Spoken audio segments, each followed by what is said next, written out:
une véritable femme africaine. Quelqu'un qui a les pieds dans ses racines et la tête dans le XXIe siècle.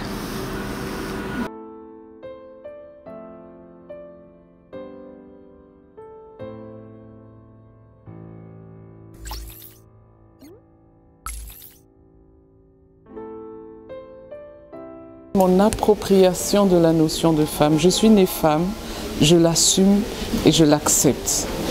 J'accepte que je suis un être humain qui est l'égal de l'homme, mais qui a des différences avec l'homme. Et j'assume ces différences-là. J'assume ces différences émotionnelles, j'assume ces différences en termes d'aspiration. J'assume ces différences et je pense que les femmes doivent pouvoir être gérées parfois différemment des hommes. Une femme, avant tout, c'est aussi un être humain qui a ses droits, qui a aussi des devoirs. Et en tant que femme, mais non seulement femme, mais africaine, je suis à la fois traditionnelle et moderne. Ce qui signifie que tout ce qui dans la tradition permet à la femme de s'épanouir, je suis d'accord avec.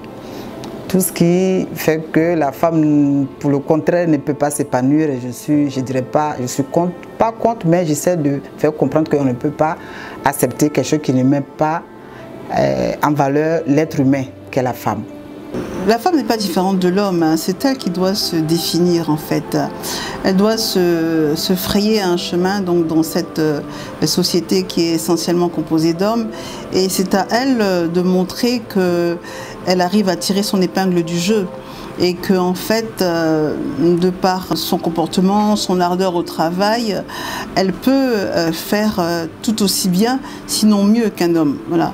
La femme, c'est celle-là même qui... Et ça, c'est ma propre définition. La femme, c'est cette personne qui paraît délicate, mais qui en même temps est celle qui peut impacter grandement, positivement ou négativement, en fonction de ce qu'on lui donne. Parce qu'on a coutume de dire, la femme, elle rend au meilleur ce que vous lui donnez. Vous lui donnez un foyer, elle en fait une famille. Que ce soit bon ou mauvais, en tout cas la femme, elle a cette capacité-là de dupliquer en bien ou en mal, ça dépend de ce qu'on lui donne. Tout ce qu'elle touche, elle est vraiment une grande impacteuse. La femme, c'est l'être humain par excellence pour développer ou accroître des capacités insoupçonnées. Alors déjà, la définition générale d'une femme, c'est un être humain au sexe féminin. C'est une définition biologique, mais c'est une définition claire. Moi, je définirais la femme en 3 dimensions. La première, c'est la dimension biologique. Elle est créatrice, elle porte le monde. La deuxième, c'est la gestion de la famille. C'est-à-dire c'est elle qui nourrit la famille et qui l'éduque. Et la troisième, je dirais, c'est l'art de la culture. Elle porte en elle l'histoire, l'origine de son pays et toute sa beauté.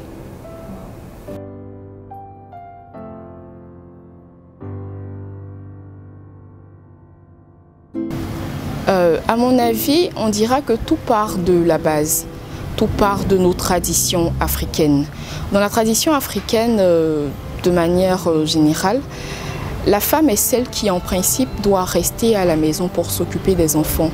La place de la femme dans la société, c'est de fonder un foyer, c'est de s'occuper d'un mari, c'est de s'occuper des enfants. La femme, dans certaines sociétés ou sous certaines acceptions, n'a pas droit à la scolarisation. C'est vrai que ces cas sont désormais rares vu les différentes luttes qui sont menées jour après jour pour parvenir à une reconnaissance totale des droits de la femme au même titre que l'homme.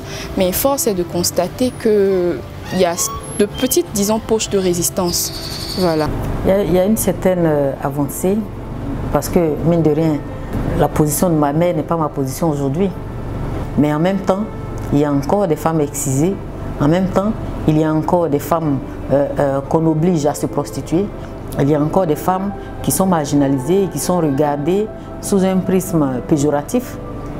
On nous regarde encore toujours comme la femme d'eux, la copine d'eux, la sœur d'eux, malgré ces avancées. On a l'impression que c'est un mouvement récent, mais en fait c'est un mouvement ancien. voilà, quand vous prenez la marche des femmes sur Bassam, c'était déjà une façon de revendiquer le droit des femmes, le droit à la parole, et elles avaient quelque chose à dire et elles l'ont dit d'une certaine façon. Donc je veux dire, ça ne date pas d'aujourd'hui, cette revendication de la femme. Simplement, aujourd'hui, avec les réseaux sociaux, on a l'impression que les actions sont multipliées par 100 ou par 1000. Alors déjà, qu'est-ce que c'est que le féminisme? Pour moi, le féminisme est une doctrine qui permet donc d'équilibrer en fait l'égalité entre les hommes et les femmes, notamment au sein de la société et au sein de la vie privée. Si on part de ce postulat-là, alors oui, je suis une féministe, mais faut toujours en fait nuancer. Je vais mettre un petit bémol. C'est une doctrine, mais comme toute doctrine, il y a des extrémistes. Donc je dirais plutôt que je suis une féministe modérée. Moi, je ne suis pas une féministe extrémiste, non. Je suis pour une vie harmonieuse de la femme et de l'homme. Il y a des canaux, il y a de la justice. Moi, je suis une partisane de la non-violence, alors féministe, d'accord, mais pas de la violence. C'est surtout le débat d'opinion, le débat d'idées, faire des propositions, être engagé tout en étant non-violente. Pour moi, il ne faut pas faire d'amalgame quand même entre féminisme et mouvements radicaux, comme on en voit des fois à certaines manifestations, je le déplore quand même. Je pense que le féminisme a fait pas mal avancer la condition de la femme finalement. La vraie femme africaine pour moi, c'est la femme qui s'assume en tant que femme et qui s'assume en tant qu'africaine et qui veut donner au monde ce qu'elle a d'africain, sa culture, sa façon d'être, les valeurs qu'elle porte en elle. En 2020, une vraie femme africaine, c'est une femme libre. Au même titre qu'une femme anglaise, une femme américaine, une femme chinoise.